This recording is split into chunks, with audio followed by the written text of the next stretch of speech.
I am the genie of the podcast, and you get one wish. Oh, that's an easy one. I wish their Discord server was free to join. Wish granted. That's right, you guys and gals asked for it, and we did it. Our Discord server is now free to join. That's right, you get to come be a part of the best gaming community out there. You'll find the link in the episode description and over on our website at multiplayerpodcast.com. Now, I know what you're thinking. We do definitely still need your support. All right. So if you love the podcast, if you love what we're doing, and you are just thinking to yourself, this is awesome, I really want to support these guys, head over to multiplayersquad.com. That's where you can help support the show. You do get some awesome perks, but more importantly, you get our eternal gratitude. All right. Now enjoy the episode, and we'll see you on our Discord server.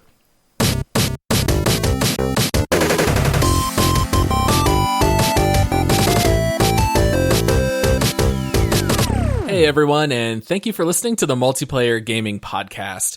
We are a couple of dads that love to get together and talk about gaming.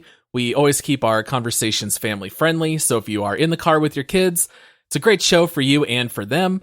And every Thursday, we like to release what we call a This Week in Gaming episode, where we break down whatever we've been playing lately over the last week. We talk about updates in games, any kind of news story that dropped here over the last 7 days.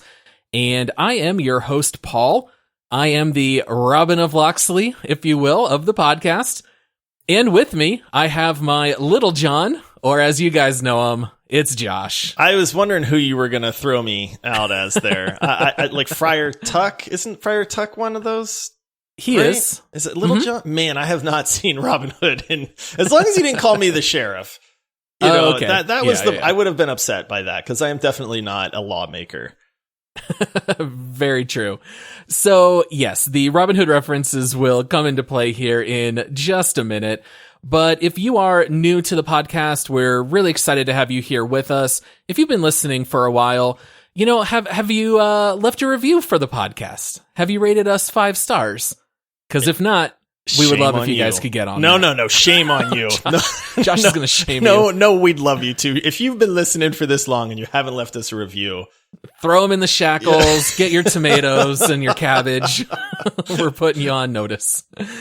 All right. So yeah, we would love for you guys to help support the show. And also, if you want to, head on over to multiplayersquad.com, where you can become a Patreon supporter. We are an independent podcast, and so if you'd like to help support the show to keep it running financially, the show does require some minor expenses, so consider tipping your podcaster. And you can do that at multiplayersquad.com. I feel like we need the Tip the Witcher music just inserted right there, Paul. There you go. Same way that the Witcher will not do any job unless he gets paid. We need to get paid for this podcast. There goes our beach trip, Paul. Yeah. Oh, I didn't even know we had one on the calendar. All right. So a couple of news stories here this week. The first thing that you and I think are most excited to talk about is that there is a brand new game that released. It actually officially releases tomorrow for us at the time of recording. By the time this comes out, the game is already released. But there is a little game called Hood, Outlaws and Legends, which is kind of like a competitive multiplayer dark version of Robin Hood, which is why the references came out. But Josh, this has been on our radar for quite some time. What do you think about Hood?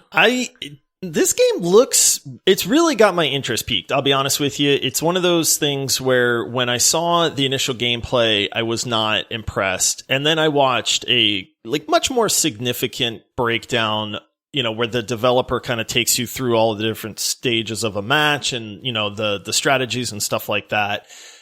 And the game works as a PvPvE game, which we are fans of. We've been talking about scavengers. We've talked about the cycle in the past. This is a genre that we're really hoping to see catch on. And this game is that. So basically the premise is that you are fighting another team, but you also have to account for and deal with, the NPCs or the PvE element as well. I'm intrigued, and I kind of want to play it, to be honest with you, because it's a 4-person squad game. You are up against one other 4-person squad. So that's kind of a neat take, because most PvP games have multiple squads of people. So I kind of like that intimate aspect of like, it's just your team versus their team. You're not getting third partied. You're not, getting ganked by, 4 other squads or something like that. So I really like that aspect of it. So yeah, I mean, there's fighting. There's like melee combat. There's assassins. There's classes. There's finding vaults or keys to the vaults and then trying to extract. And there's a lot going on, man. Yeah, it's kind of a clever concept for a game. So Josh kind of went over a little bit of the gameplay, but basically the setting is during the time of Robin Hood and, kind of like the King Arthur years. And basically as a team, you are going into a castle keep with the intent of pulling off a heist. You are trying to find the city's vault, and in order to do that, you have to first get the key off of the sheriff, and then you have to go get the loot and then extract it. So basically the two teams are simultaneously trying to get the key and get to the vault and then extract, but you can lay traps for the other team, or if they have already gotten to the loot first, well, now you're going to go fight them at the extraction. And one of the things that I think will keep a game like this fresh is the fact that there are some procedurally generated elements. So you can't just memorize the map. I don't think it'll be a team immediately running to the extraction and waiting. It's actually procedurally generated, so you don't know where it'll all be, but you have to do a little bit of PvP while also focusing on the PvE, which is really a sweet spot that we love. And the game's $30. So it's a little bit cheaper than a major release. Yeah, which I like a lot. I mean, especially if you're going to try to get like 4 friends into this to have a full squad, it not being $60 is really nice. Part of what I saw that I thought was cool too is, you have to like loot this key off of the sheriff, but the sheriff is this like hulking behemoth of a knight in this one. He's a big dude. Yeah, and it's like you have a few ways that you can try to get the key off of him. You can use your assassin which can go invisible, which is a cool skill, to try to like pickpocket the key off of the sheriff, I guess. You can straight up just try to like beat him down and take it off of his corpse. But it seems like there's a lot of different ways that you can approach these levels. They showed you like breaking into the vault and trying to loot everything, and you have to avoid guards and stuff like that. But the whole time that the enemy team is working against you as well. Like I said, I'm kind of anxious to play this. I had kind of mixed feelings at first because it looked really cool. And then I went, if they don't get the balance right in this game, it's going to be a disaster, right? Like, that's the biggest worry. Yeah, that's honestly it, because the gameplay looks cool. The characters look neat. There's individual skills. You can level them up and unlock new skills and stuff like that. So I love like the progression tree that they've kind of demoed a little bit. But if this game turns into one squad is just going to sit at the extraction point and try to gank you as soon as you do all of the work to loot the key, break into the vault and all that, this game's going to suck, because it's just going to be a lot of like sitting around for one team and another team doing all of the work and then just getting jumped on. I would like to think that they've built in ways around that. And if they have, then I'm in, man, because this game looks great. Yeah, I would kind of describe it as almost like a Left 4 Dead kind of game, except you just have two teams that can fight each other while doing the objective. And the other thing that's kind of neat is that all of the combat is with bows and crossbows and a flail. These are all like the medieval type weapons. And maybe all of these years of us getting into bow fights in Rust, maybe it'll serve us well. Maybe we'll have a leg up on some people because there's no guns. This is not hit scan. You're going to have to be able to shoot bows and crossbows. Yeah, and the different classes thing, I've said it a few times, but you have like your big tank guy that's got a giant warhammer. You've got your assassin that can go invisible and sneak up on people. You've got, I think they call it a ranger. I forget that, but you've got your archer class. The sniper. You've got your like cleric. I forget what they called it, but they called it a mystic. A mystic, and yeah, they're running around with a flail, which the flail looks gnarly, while healing your teammates. Yeah. And so everybody's got skills. They've got like, if you have to actually work as a team and your abilities complement each other to where, I can find the class that I like and you can find the class that you like and we can mesh really well, I think that's going to raise it up a lot as far as the fun factor goes. Cause that's really cool to find the class that you like, find the niche in the group that you fit well. Maybe you like this class, but you're not good at it, but you're way better at this other class. And it's like, I like that dynamic, especially since it's a 4-player squad. Yeah. Being able to tinker and switch back and forth will be great.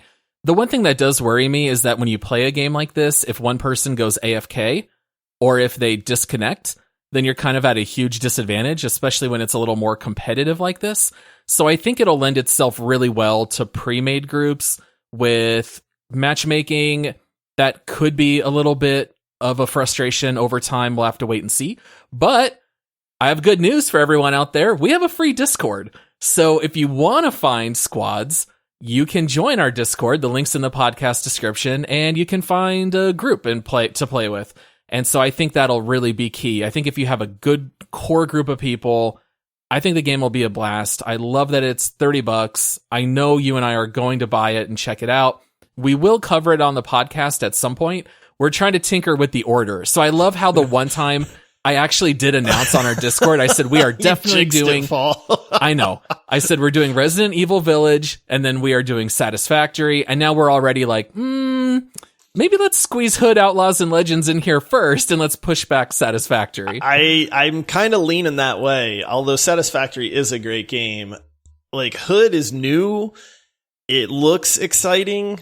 If it's not, then it's like, ooh, can we trash it for an hour and talk about how bad that it is? Like, I don't know, but I kind of leaning towards that. Like, I love squad-based games.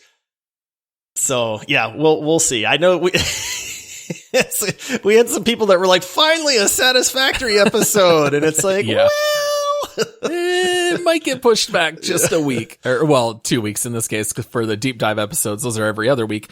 Yeah, the last thing I'll say is my last hesitation. I love stealth games and I love squad-based games.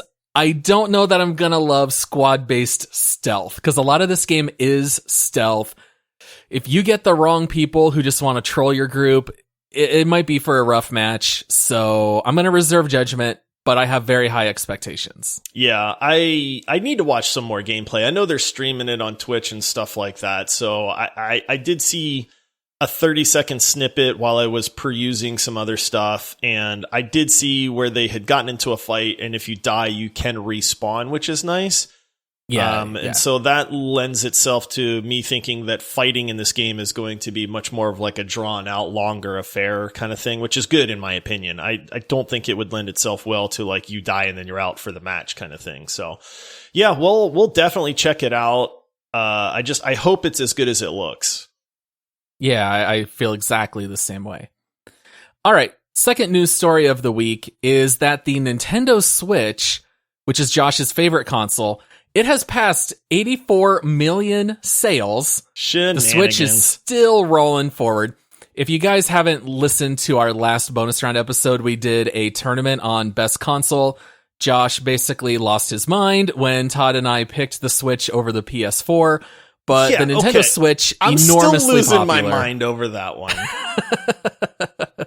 I mean, it's just, hey, I can respect the Switch. It's not the console for me just because I don't do portable, like mobile gaming, but my wife loves it. My kids love it. My friends love it. I mean, if everybody around you seems crazy, then maybe they're not the crazy maybe you're ones, the one. right? Yeah. I'm not crazy. You're all crazy. Yeah. So what I loved is that we got some awesome news for the Switch. I don't know if you're excited about this at all since you don't play a whole lot of Switch. I play our Switch quite a bit. We finally got Pokemon Snap and my kids have been playing it and we've been kind of cracking out on Resident Evil. So I'm letting them use the Switch right now. When I'm done with Resident Evil, I'm going to finally get into Pokemon Snap.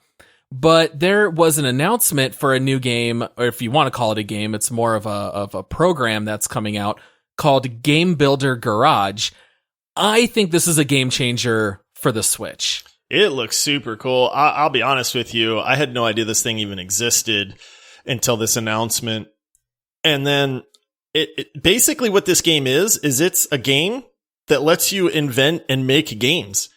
It's just a game engine. Yeah. For Switch. It provides you every like programming tool you could want in a simplified fashion with a good tutorial to show you how to use this stuff. And then what they do is they show you like how simple it is, and anybody can make this guy jump and place obstacles. But then they kind of ramp it up to the next level. They give you a couple more demos, and then they just crank this meter up to like 1,000, and they start showing you all of these different game types that they can make. I mean, shooters, space shooters, side scrollers, platformers. I mean, the list goes on and on and on. And that's when you go like, whoa, like, can you really do all of that with the garage builder thing? Like, this is incredible. Yeah.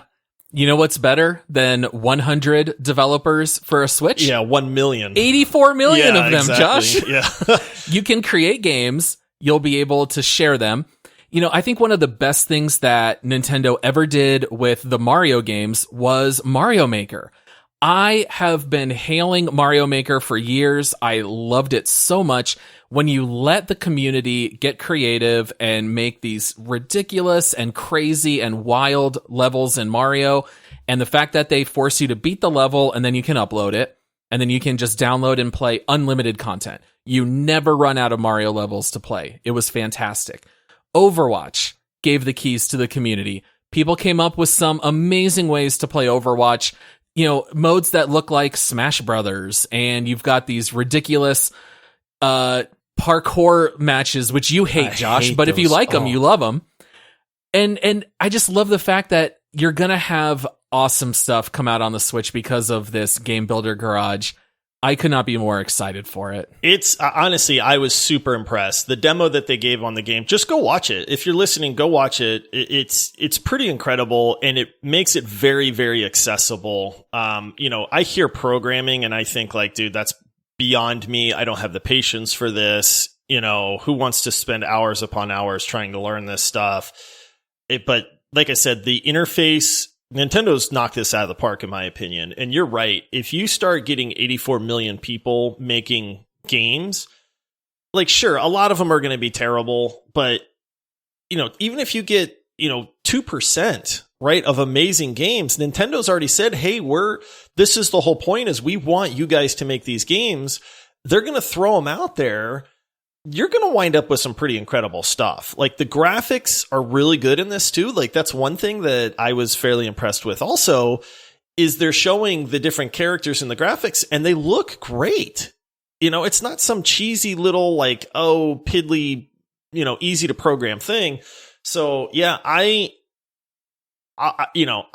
super excited to see it and to try it. Now, I'll be honest, I probably don't have the patience to sit there and do all of this game design type stuff. I'm more in it that I want to play the games that other people make. Right. Which is fine. Right. That's great. Yeah, exactly. Because it's like, by buying this, I get access to every game that people make. So I'm okay with that too. My kids might piddle around with making some stuff, but that's good for them too. So. Yeah, one of my sons is really into programming, and he does a ton of stuff through Unreal.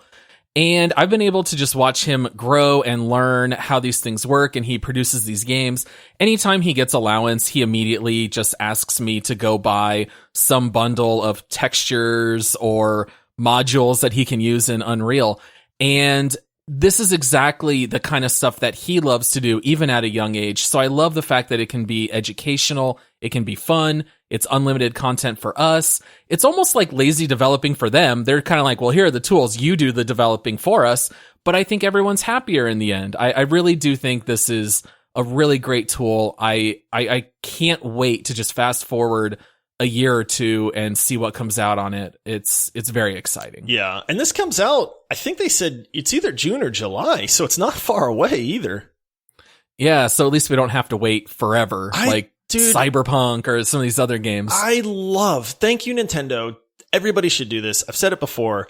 If you're going to release a game, announce it a month or two at most before it's ready to release. Stop with the 6 month to year long hype stuff, man. I love the fact that it's like, hey, we just learned about this today, and this game's going to be available in like a month or two at most. Yeah, absolutely. It's the best way to do it. It's one of the happiest surprises, and you get to get the immediate excitement, and then everyone just goes and gets to buy it. And you don't have to suffer through the delays, which we've had so many during the COVID pandemic. And, you know, the fact you don't even have to wait very long is pretty great.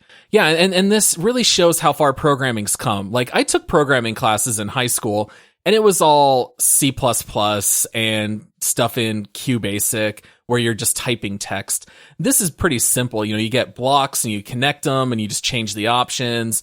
And I think it'll be very accessible. It sounds maybe like a lot to a lot of people, but even when you just watch the tutorial that they take you through, they really ramp it up at a nice clip where you learn how it functions before they unlock everything.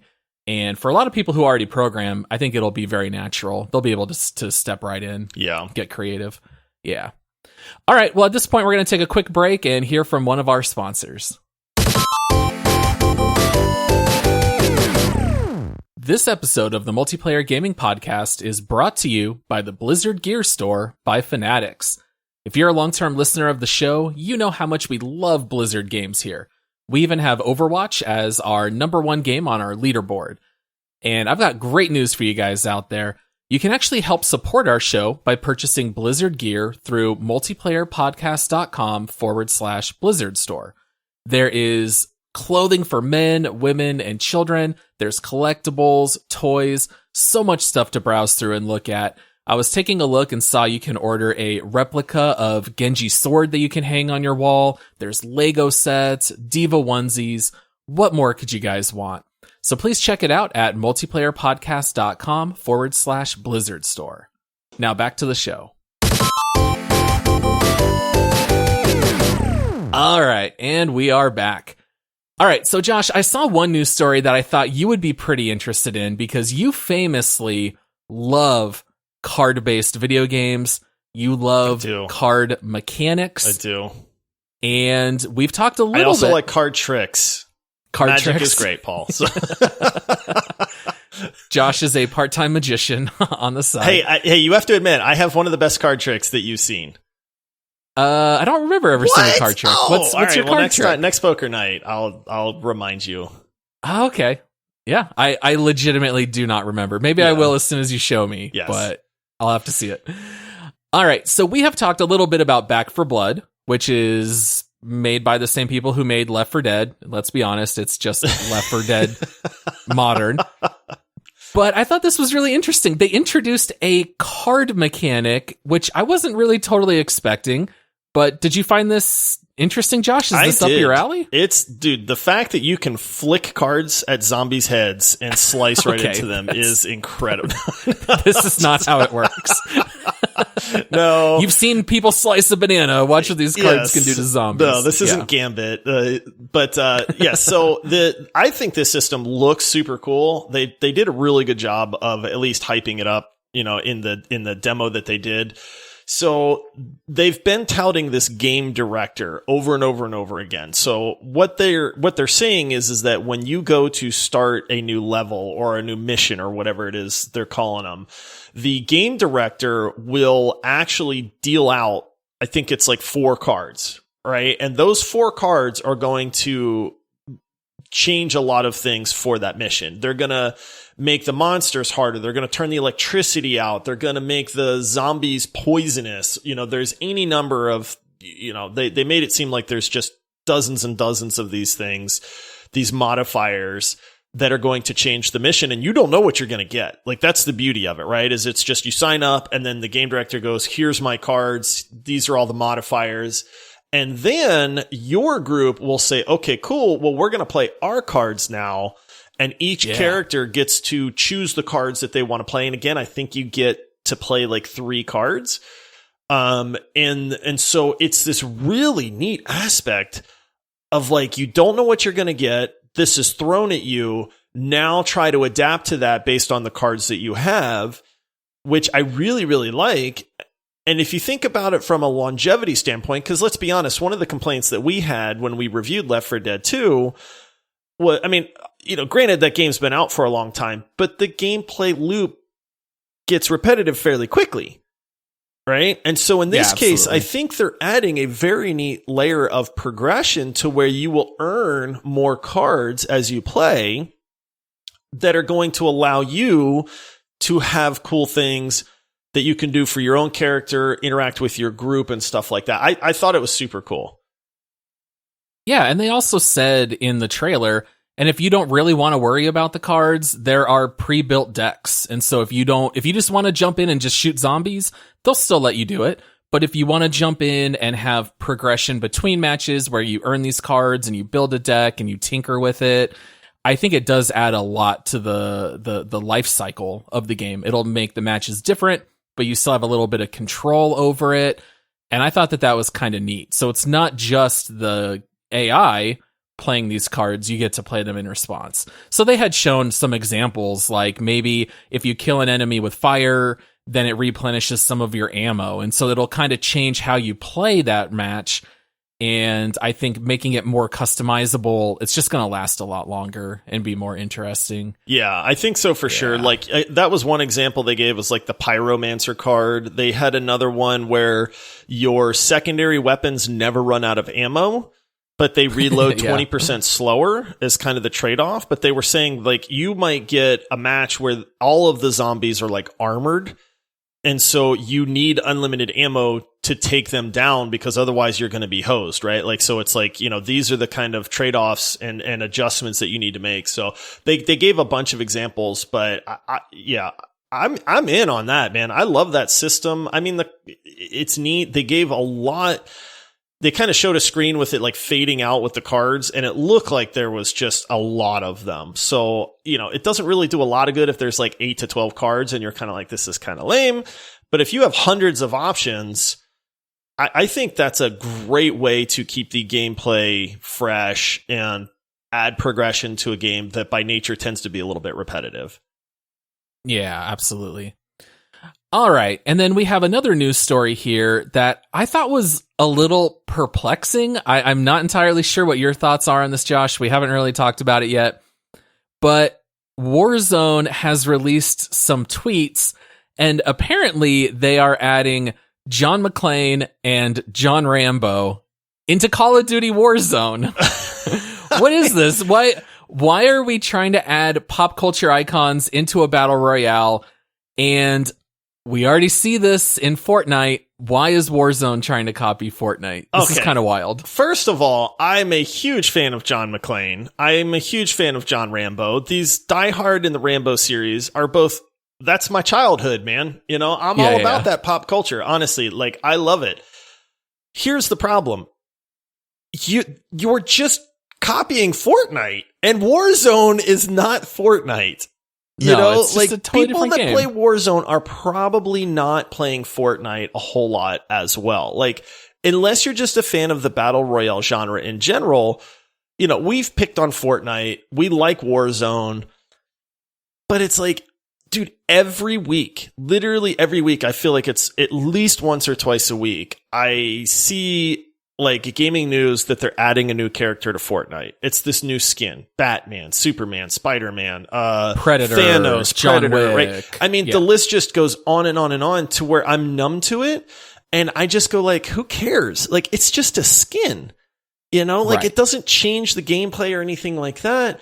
And so for Warzone to try to do that, it's just, number one, it's a huge money grab, in my opinion. Like, they're not even hiding it. It's a direct ripoff of what Fortnite is doing. I don't really see any purpose to this other than that we want to sell these skins to people and make money off of them. I mean, at least they picked cool characters, because like I said, I do like both of those characters. But like, running around in a Warzone map, seeing a bunch of John McClanes running around, like, that's just kind of weird. It's very weird.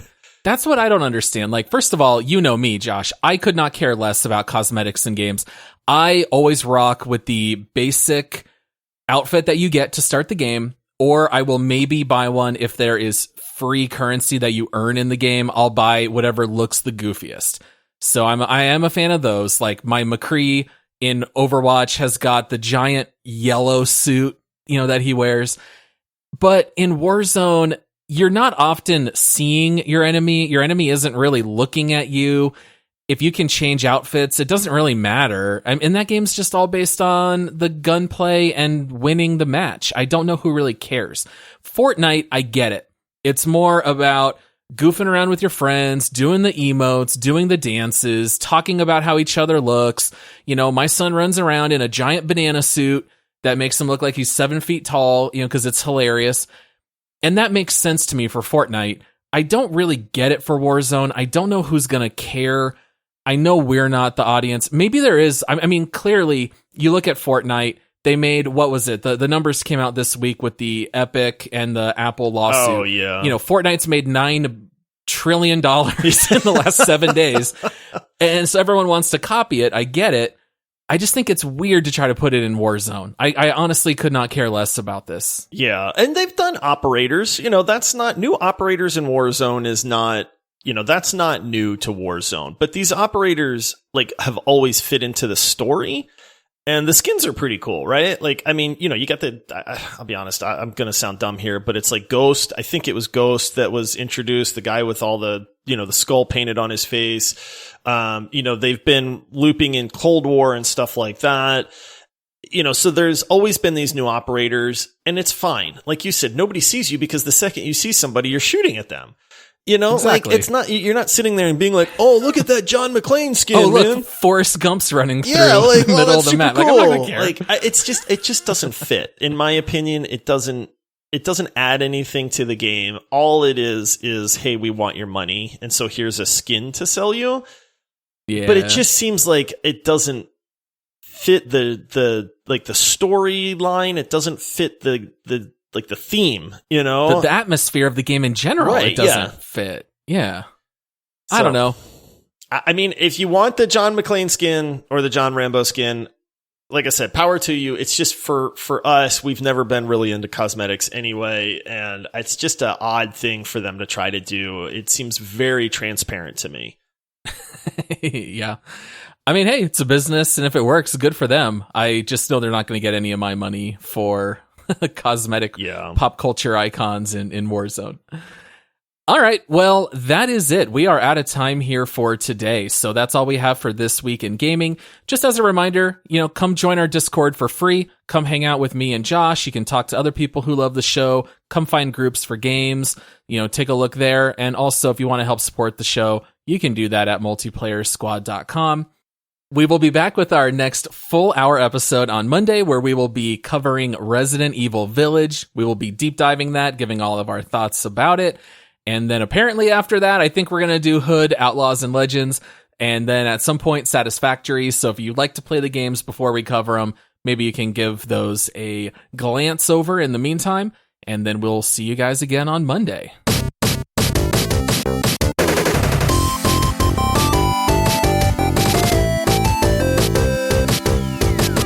And if you were looking forward to Satisfactory, just blame Hood, Outlaws, and Legends for releasing yes. at the worst Go time ahead possible. and at Hood, Outlaws, Yes. and Legends. Let them know. It's all their fault.